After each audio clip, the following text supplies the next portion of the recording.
কি নিবি কি নিবি? একটা রুটি তোর হাতে ময়লা না, মানুষ খাইবো না এখানে, তুই এর হাত দিস কে? হ্যাঁ, যা ভাগে দা, ভাগে দা, ভাগে দা, দাঁড়া আমি আছি। দাঁড়াও, নেবো একা।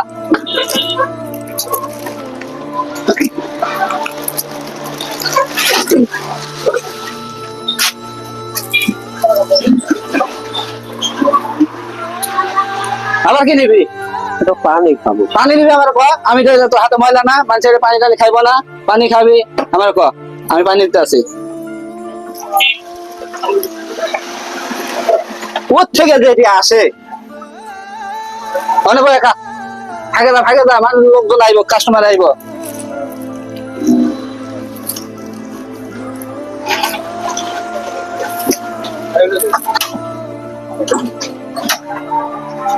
ভাই হ্যাঁ ভাই, এত সময় তো আমি দাঁড়ায় দাঁড়ায় দেখলাম হ্যাঁ ভাই। এই গরিব মানুষের একটা বস্তা নিয়ে আসলো, রুটির নীতি ধরলো, আপনি ধাক্কা দিয়ে ফেলাই দিলেন, পানি নীতি ধরলো, আপনি ধাক্কা দিয়ে ফেলাই দিলেন। এটা কি ঠিক?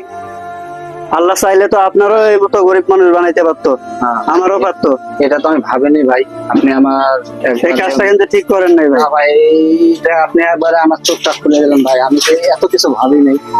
এই ধরনের ব্যবহার আর করেন না, ঠিক আছে? ঠিক আছে ভাই, আজকের থেকে আমি আর কারোর সাথে এই হ্যাঁ। ধরনের ব্যবহার এটা মনে রাখেন ভাই, কারণ ঠিক আছে আল্লাহ পাক ভাই। চাইলে সবকিছু করতে না পারে। ঠিক আছে, হ্যাঁ আমি তো এটা ভাবিনি ভাই। আচ্ছা ভাই, অনেকে আসে তো ইয়া করে, তো এই কারণে আমি আর কি এটা ইয়া করতে পারি। আচ্ছা ঠিক আছে, আপনি এটা মাথায় রাখেন, কারোর সাথে খারাপ ব্যবহার করেন না ভাই। ঠিক আছে ভাই, এরপর থেকে আর কোনো খারাপ ব্যবহার হবে না ভাই। না, এটা তো কোনো সময় আমি ভাবি নাই।